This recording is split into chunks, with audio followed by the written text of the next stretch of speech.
What is your message to Hezbollah and its backer, Iran? Don't. What's the message to Iran? Don't. It was very important to send a very clear message to anyone who might seek to take advantage of the conflict in Gaza to threaten our personnel here or anywhere else in the region. Don't do it. This breaking news coming out of the Middle East just moments ago. 3 American troops have been killed, 25 of them injured in an attack on a Jordan base near the Syrian border. The blast happening just a short time ago. President Biden blaming the radical Iran-backed militant group, the Houthis, after 3 U.S. service members were killed. Now, this is a tragic situation that is just happening. A lot of people obviously concerned now and wondering how the Biden administration will respond to this. There has been dozens and dozens of attacks on American interests in the Middle East since October, and the United States has fought back on several occasions. But this is bad. 3 American troops have been killed, 25 injured in an attack on a Jordan base near Syria. Let me know what you think about this in the comments below. Yes, Trump released a statement. The drone attack on a U.S. military installation in Jordan, killing 3 American service members and wounding many more, marks a horrible day for America. My most profound sympathies go to the families of the brave service members we have lost. I ask all Americans to join me in praying for those who have been wounded. This brazen attack on the United States is yet another horrific and tragic consequence of Biden's weakness and surrender.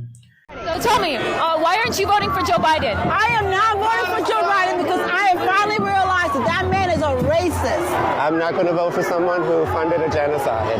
Absolutely not. And I don't think there's any way he can recover from that. His best bet right now is to drop out of the race. And why not? Because why would I vote for someone that's calling for the genocide of my people myself? So how am I going to vote for someone that's fine with the people of Gaza being slaughtered? It seems like he has no regard for human life, especially when it comes to Arabs. And it's really disheartening, the fact that we have to live in the U.S. knowing that this is how our government feels about us. In D.C., there's a bunch of homeless people, and some of the money that could have been given to Israel could have been given to these people so that they could get off the streets and have a successful life.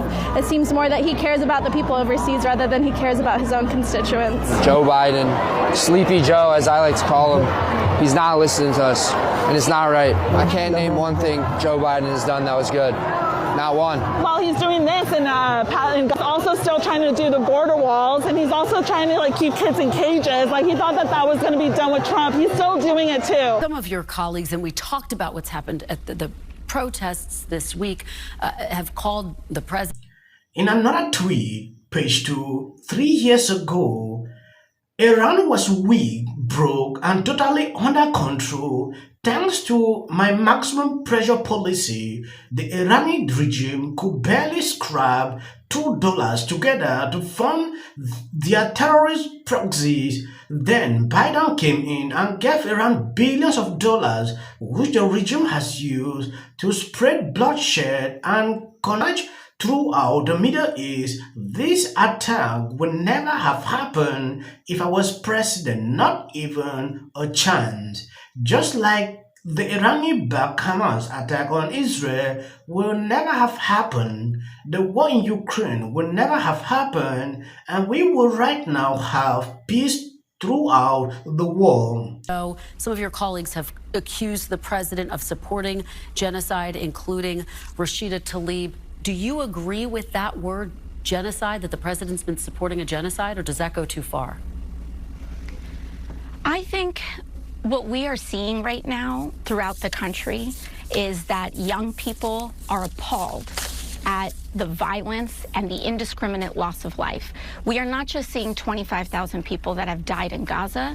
We are seeing the starvation of millions of people, the displacement of over 2 million Gazans. This is concerning. A lot of U.S. lawmakers are blaming the Biden administration for what is going on. They say their weakness is causing all this to happen. Forgetting about this, now going into a clip, Nancy Pelosi is now blaming Putin for what is going on with Biden. If you notice recently, when Biden is talking on stage, these Palestinian protesters are coming out to disrupt him, and all the blames are now going on Putin. It therefore means if you are supporting Palestine, they should investigate you because, according to Nancy Pelosi, you might have been paid by Russia to do that. I was speechless, when I saw this interview she recently had on CNN. One of the challenges that Democrats might have in organizing is some anger in some corners of the progressive movement over Joe Biden's support for Israel in its war against Hamas terrorists. How concerned are you, especially given the fact that we have seen protesters over and over and over at his events? How concerned are you that young people, Arab Americans, progressives, I'm not suggesting that they're going to go vote for Donald Trump, but how concerned are you that they might just stay home? Well, let me just say this, because I've been the recipient of their, shall we say, exuberances in this regard as recently as in Seattle on Thursday, unfortunately, wanted to disrupt our very exciting Democratic meeting there. They're in front of my house all the time. So I have a feeling for what feelings they have. But we have to think about what we're doing. And what we have to do is try to stop the suffering in Gaza. This is women and children, people who don't have a place to go. So let's address that. But for them to call for a ceasefire is Mr. Putin's message. Mr. Putin's message. Make no mistake, this is directly connected to what he would like to see.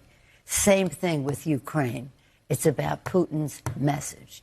I think some of these protesters are spontaneous and organic and sincere. Some, I think, are connected to Russia. And I say that having looked at this for a long time now, as you know. You think some of these protests are Russian plants? I don't think they're plants. I think some financing should be investigated. Yes, this is insane. Like, seriously. So, according to Nancy Pelosi, they should be investigated. I don't know why they always blame Trump and Putin in anything. I don't get the point. America right now is in 3 conflicts. This is getting escalating to another level, which we don't know what will happen the next day. Yeah, but I also think it's not a great strategy to run a Democratic campaign based on how can they like this guy. Some people just do. Maybe better to look at why they have, why is he winning among the people who are rapists